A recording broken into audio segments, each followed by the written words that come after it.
Hey guys, welcome back to Ultimate SNS. I hope everyone's having a great day. So we're just in from the garden.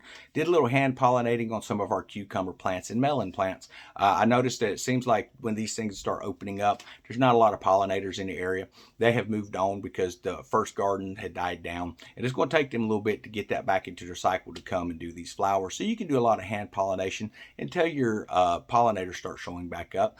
You can even move beehives near your garden and stuff. I won't be doing that because when I deal with my bees, I'm always suited up and I don't have to do that in the garden as well because it is hot. And especially if you have bee allergies, you definitely want to make sure that you are, staying protected from that type of stuff. But there's a lot of different types of pollinators out there. I know a lot of people see wasps and stuff and they like to go in and kill those. But wasps, while not a great pollinator, they do actually help contribute to pollination process. And they will go into some areas that are kind of thick that your typical honeybee will not go into. So definitely leave those wasps alone and stuff like that. Now, you don't want to have wasp nests building in your plant, obviously, so make sure you knock those down and get rid of the nests if you have that situation. But looking around today, when we see this inflation that's going up, whether it's from the food prices, the gas prices that's happening, there's water shortages and we're seeing water prices go up, especially in our western states and stuff. You can actually offset some of those costs by raising your own food, whether it's chicken, maybe you're doing cows. Some people eat goats and stuff like that.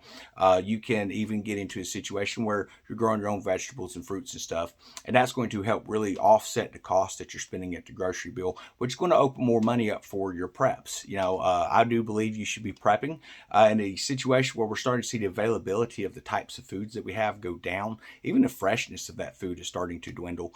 You can actually take and just take a moment to figure out what it is that you eat, what it is that your family likes to eat, and plant those things, whether it's in planters or, you can actually have outdoor garden boxes and stuff like that, or you can plant directly into the ground, which is the way that I do it here. And the reason I do that is the plants tend to be quite a bit larger when you plant directly into the ground. Now, if you have really high planter boxes, we're talking 3 foot deep, then yeah, you can plant directly in those and it'd be similar to planting in the ground. You could even put weed tarp under that type of a situation, not have as many weeds to deal with. But it costs money for the lumber, and I know that their reports are that the lumber prices are coming down. I've not seen them come down in this area. That's one of the things I was looking at, some 2x12s pressure treated so we could put out there and get some garden boxes going. And those are still really expensive. So it's just easier for me to just go out and weed. And it just makes it a little bit simpler. It's a heck of a lot cheaper that way. But when you're looking at the prices of what vegetables are costing now, you're looking at about $2 for a decent sized zucchini.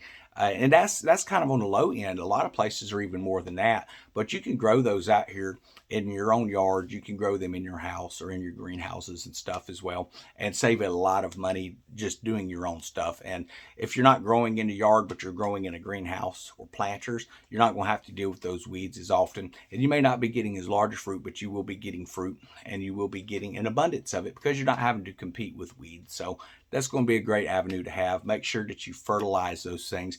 Now, planting and planters, be careful with your fertilizer because you can easily burn a plant because your roots are kind of bound into one area, which can actually, concentrate the burn of that fertilizer. It doesn't really have a way to release unless you overwater to flush those systems out. So definitely be looking at different avenues on that.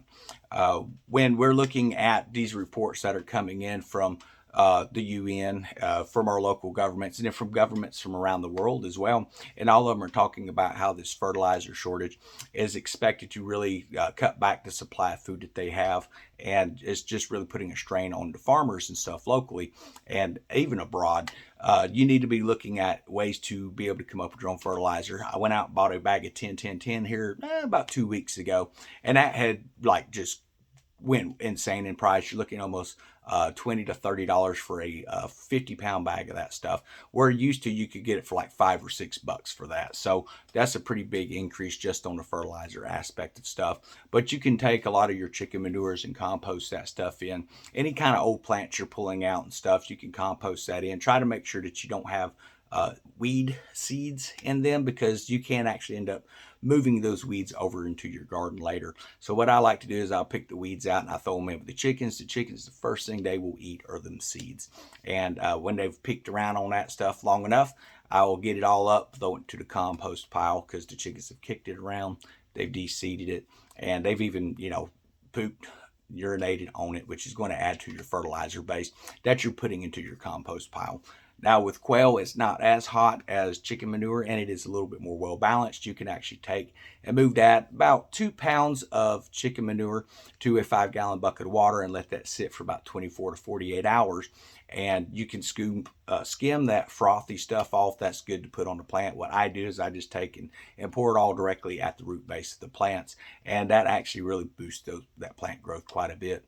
And I like to do that, but you have to be careful because you can actually start to deplete the calcium content, especially if you're in sandy soils like we have here. You start depleting that calcium content on your NPK values and stuff. So you're going to have to amend with that. So it's nice to have a bag of 10, 10, 10 to just take and give to them. And that'll all be natural stuff, potashes and stuff. Or you can create your own potash if you have a lot of trees that are down, especially your hardwoods. Don't use things like pine and cedar. You want to use hardwoods, oaks, and stuff like that.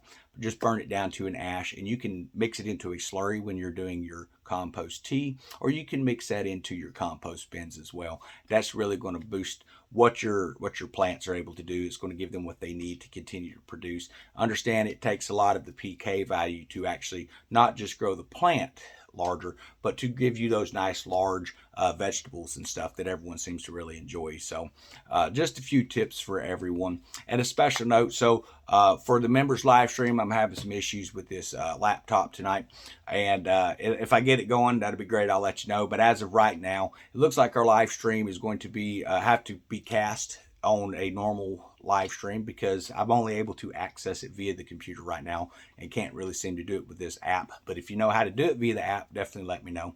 But as of right now, it looks like it's computer only because it's considered beta stage. So we'll have our live stream, but I can't set that up for a members chat only type of deal where the ones that are able to comment and ask questions will be basically members and stuff. Or we can open that forum up for everybody as well, which is probably what we'll do, because looking at what's happening around the world today, I think it's important that we realize the time and the season that we're in, and it makes it available to everyone to ask the questions that need to be asked and hopefully be able to find the answers, not just from me because I'm just one person, but from the members as well, from the whole community as well, because there's a lot of people looking at what's happening. There's a lot of people that are actually starting to get afraid because of what's happening around society. We're seeing violence kick up. We're seeing, food shortages. We're seeing the empty shelves and stuff like that. Our supply and demand, our supply has dwindled. The demand is even higher. So what are we going to do about that? Well, that's one of the things that we all talk together about. And there's a lot of great options out there. And it's just nice to be able to have a meeting of the minds, so to speak, where we can all talk about kind of what we're looking at and how we're going to handle it. But the main thing is you don't want to be controlled by fear. It is not our motivator. We were told that these things were going to happen. If you believe in biblical prophecy, Christ himself told us that we are not being told what's coming so that we'll be fearful, but so that we'll be aware of it. There's no reason to be afraid. We know that redemption draws nigh, and that's what is important. That's what I hope everyone takes away from this. We prepare, but we're preparing for today, a possible future where we're going to see this stuff get a lot worse, but we have hope that we will not have to go through it for much longer.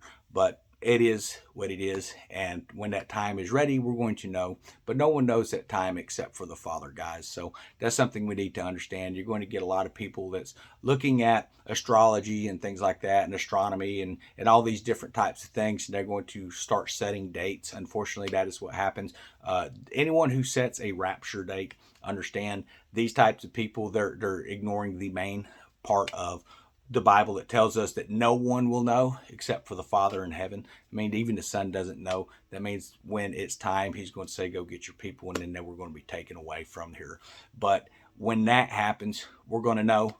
Anyone that comes up and they try to use festivals and stuff to say, well, it's going to be this day or it's going to be that day, they're what you call a false prophet. So be careful. The Bible warns us about people like that.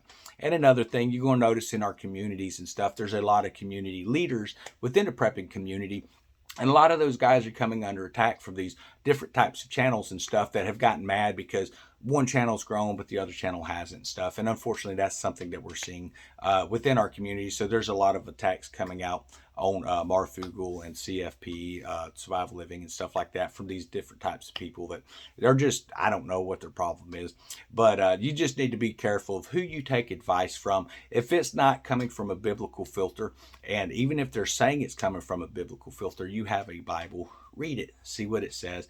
If you've got someone coming across and they are attacking as an accuser of the brother, talking about those who believe in the Lord, if they're coming in and are trying to bring up their past and things like that, we need to understand what spirit is behind that. The Bible tells us that Satan is the accuser of the brotherhood, talking about believers, guys, and he likes to bring up sins and things that people have made mistakes of in the past. So what we look at is not what everyone has done in the past. We look at, despite their past, how God is using them now to open eyes and get people prepared for what's coming. And I would hope that that's what people are doing. Just be careful out there with the types of information that you're taking in, and always look at it from a biblical filter. Does it bring glory to God? If it does not, then it's time to discard it, guys.